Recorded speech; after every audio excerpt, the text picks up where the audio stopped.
bring a mic around to you.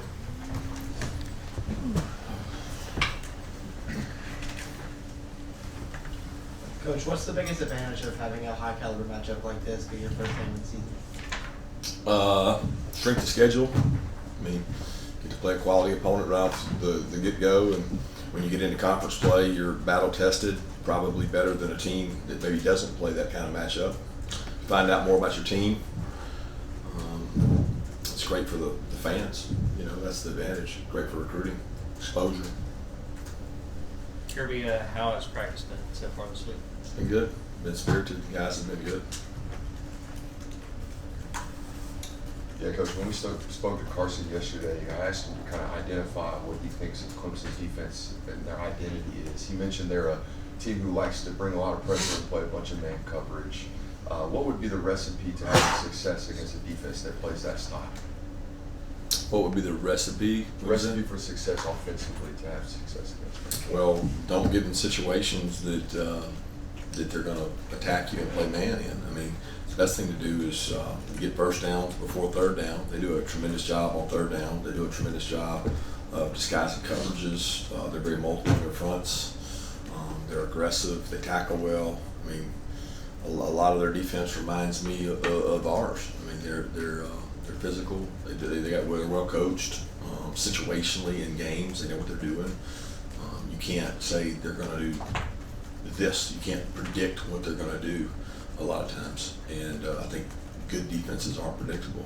They're good. So when you say how to attack them, I mean, well, you need to be able to run the ball.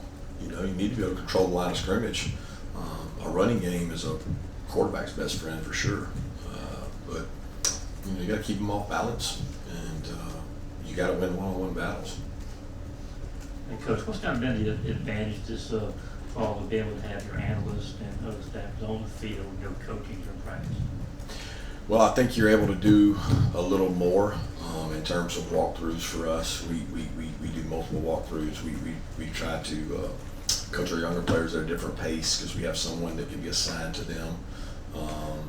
It's probably been a bigger advantage through camp, like practice 1 to 16 or 1 to 20, whatever it was, and then when you get into game week, it's not as big an advantage because you're focused on the guys that are going to be playing. But we're trying to bring the bottom half of our roster to the top half of our roster, and I think the more analysts helps do that. Yeah, it helps do that. And I'm glad the NCAA did it because it gives more guys an opportunity to coach. Yeah, what have you seen KJ Dalton throughout fall camp, and where is he sort of mentally going into this first game? Well, he missed some time, and that probably set him back some. He was there was about a 4 or 5 day spell there in camp where he didn't get to practice, but I guess he's been back for about 8 or 9 practices now, and he's sharp, very intelligent, very coachable kid, good athlete. You know, but I mean, he hasn't played major college football. He's played major level of high school football. He's played at the highest level, but he's an intelligent kid. I think he'll respond well, and when his number called on, if it gets called on, he'll be ready to play. Kirby, with the helmet communications, obviously the quarterbacks will wear that on offense, but defensively, who's going to be wearing that, and what benefit do you think it brings to that side of the ball? Yeah, we got about 7 or 8 guys that'll probably have it available, and can't one guy have it on at a time. So there'll be multiple helmets, and different people will have the ability to have it. The benefit of having it is just communication to 15 seconds. It's probably not as big as people think it is. Kirby, what do you need to see from your secondary on Saturday? Tackle well, do their job, compete. They're not going to win every battle. Not the positions you put guys in secondary, and they got good wideouts, got a good quarterback. Just want to see them be resilient. I want to see a response time to positive and negative things that's really quick. Yeah, Coach, you always mentioned that you think offensive line is probably the toughest position to play as a true freshman in this conference and in this league. What would you deem, apart from special teams, might be the easiest position to get on the field early for young talented players? Corner, running back, those are spots that I think typically guys can get out there. Receiver, we've had a lot of freshman receivers play, contribute. A lot of freshman running backs play, contribute. We've had a few corners play, contribute. contribute. A specialty pass rusher can play and contribute, but some of those positions inside or in the interior line are. It's not that you can't because of the mental. It's you can't because of the physical. They're just stronger and been in a weight program longer than you. Kirby, I know some sort of injury availability report system's been talked about a lot. I know that this week wouldn't happen, but what's your sense of where that is, and what's your kind of general opinion on how it should go? My only opinion on where it is what I've been told, which is the conference games will have it. And the second part of that is, what is my general opinion about what? About it. What do you think about it? I'm great with it as long as we're all doing it. I have no issue with it. I don't think. I mean, Ron's going to be in charge of it for me. I don't look at it as because I think they're going to tie fines and things to it and all that. I just want to say, can the guy play or not? And if it's a game time decision and he goes out there and works out, he can't. Then he can't. And I think everybody's trying to make this big deal about deception or like misleading. I mean, if I don't know if a guy can play, then I got to find out before the game. If he can play, then he's going to go out there and play. But I mean, we've had countless numbers of guys that have gone out before the game to work out to find out if they can play or not, and we'll abide by the rules they give us. It's the same as the NFL's. So they've done it for years, and it keeps pressure off of our kids from people reaching out to them, trying to get information for betting sites and trying to gain information. There is no gain if you've got accurate information. So it protects our kids. I'm for it. Kirby, getting down in the weeds on special teams, what's it look like for you at kickoff specialist, long snapper, returner? I know you brought in some transfers and some of those spots. Yeah, they're competing for that day by day, right up until the end. Peyton's done a great job.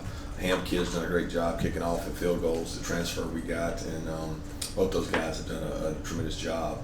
Peyton will be doing our field goal kicking. Kickoff is probably still to be determined. In terms of long snapping, we've got 3 really good long snappers who have all snapped, and a couple of them snapped in games, and we'll see how that plays out, whether it's different for field goal and punt. Is that the 3 you're talking about? Returners also. Yeah, we've got multiple guys back there. Malaki, Anthony, Sokobi, Mike Jackson. Cash has been back there on kickoff. Dylan Bell's been back there on kickoff. ETN does kickoff. So we've got a lot of guys that do the KOR, and we'll decide closer to the game based on the scheme which guys we put back there. Coach, you talked a few times about Cash and how people outside the building here may kind of overlook him a little bit. I was wondering, when he first got here, you brought him in as a walk-on. Was there like an eye-opening moment for you to kind of let you know, like, hey, this kid may be more than what we thought? Yeah, I can't remember it. I mean, I don't know that it was the first year. I do remember Dale coming to me and telling me he had a kid from Texas that wanted to walk on, and I had not met him, and he came in, and man, what a awesome kid he's been in our program. And the wow moments for me are the first moments I remember are the second spring when he was getting a lot of reps in spring practice and made a lot of plays. Got unbelievable toughness. His ability to run in between the tackles has been really good. I think he's hard to see back there. He's tough. He runs our runs the exact way we want to in terms of who we read on inside, outside zone, and he does a lot of really good things. And I'm excited for the kind of the build up he's had. He's waited his turn, and he's helped us this. I mean, he's done a dominant job on special teams. So I love seeing him compete on special teams. He'll continue to do that, but he also gets lots of opportunities at running back as well. Yeah, for a guy who's already accomplished a lot in his career, what do you want to see out of Malaki Starks starting on Saturday?